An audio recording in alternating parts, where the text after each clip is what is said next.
ভারত সরকারের ইন্ধনে, তাদের এজেন্সিগুলোর ইন্ধনে, তাদের টাকা পয়সায়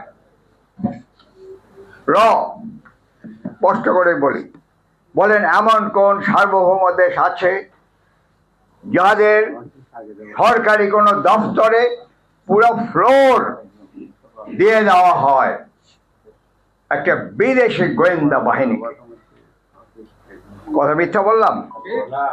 যারা জানেন তারা জানেন। আমি কাউকে খাটো করার জন্য আসি নাই, কিন্তু বুঝতে হবে এইগুলো জনগণের দোষ নয়, সরকারের দোষ। কিন্তু আমরা জেনেও কিন্তু এই বিরুদ্ধে দাঁড়াতে পারি নাই। এই দুর্বলতা হলো রাজনৈতিক দুর্বলতা। তারপরে বলি, এখন প্রস্তাবটা দেব সামরিক বিষয়টা নিয়ে, এটাও মূল কথা। আমি ব্যাখ্যা না দিয়ে সরাসরি কয়েকটা প্রস্তাব আপনাদের বিচারের জন্য রাখবো। সে বিষয়টা হলো, আমাদের দেশের সব কিছুই কিন্তু পুশিন সহ জাতীয় নিরাপত্তার প্রশ্ন।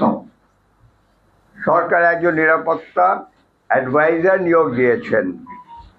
কোনোদিন প্রতিরক্ষা মন্ত্রী ছিল না, তাকেও প্রতিরক্ষারও দায়িত্ব দিয়েছেন, কিন্তু মন্ত্রী হলেন কিন্তু প্রধান উপদেষ্টা।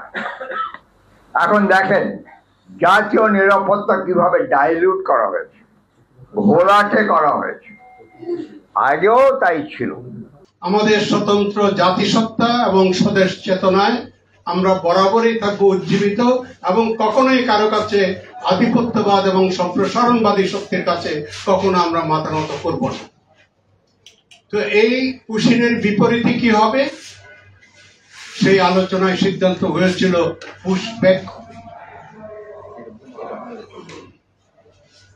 পুশ ইন, পুশ ইনের বিপরীত শব্দ হলো পুশব্যাক। এবং অ্যাকর্ডিংলি কুড়িগ্রাম, দিনাজপুর এইসব সীমান্ত এলাকা দিয়ে যে সমস্ত পুশ ইন হয়েছিল সেগুলি আবার পুশ ব্যাক করা হয়েছে। তখন আমাদের সীমান্ত রক্ষী বাহিনী বিডিআর প্রচন্ড রকমের সাহসের পরিচয় দিয়েছিলেন, দৃঢ়তার পরিচয় দিয়েছিলেন। পরে দেখা যাচ্ছে কি, লালমনির হাতে 200 লোককে তারা বাংলাদেশে পুশিং করানোর চেষ্টা করেছিল ভারতীয় বাহিনী। তারা নো ম্যাচ ল্যান্ডে, তখন বিএনপি গভর্নমেন্ট ক্ষমতায় ছিল, বেগম জিয়ার নির্দেশে ওই যখন মোর্শেদ খান ভারতে গেলেন, সাথে সাথে ওদেরকে ওই জায়গা থেকে ভারত ফিরিয়ে নিতে বাধ্য হয়েছে। তাহলে ওই পরিস্থিতি এখন কেন করা হচ্ছে না?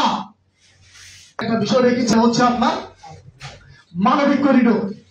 তো মানবিক করিডোর হোক, তাতে আমাদের কোনো আপত্তি নাই। আমার একটি জায়গায় আপত্তি আছে, সে আপত্তিটা হচ্ছে আপনি মানবিক করিডোরটা কাকে দিচ্ছেন। আপনারা দেখেন, আমরা দেখি আজকে যারা বাংলাদেশে বসবাস করছে, যে সমস্ত রোহিঙ্গাদেরকে আমরা আশ্রয় দিয়ে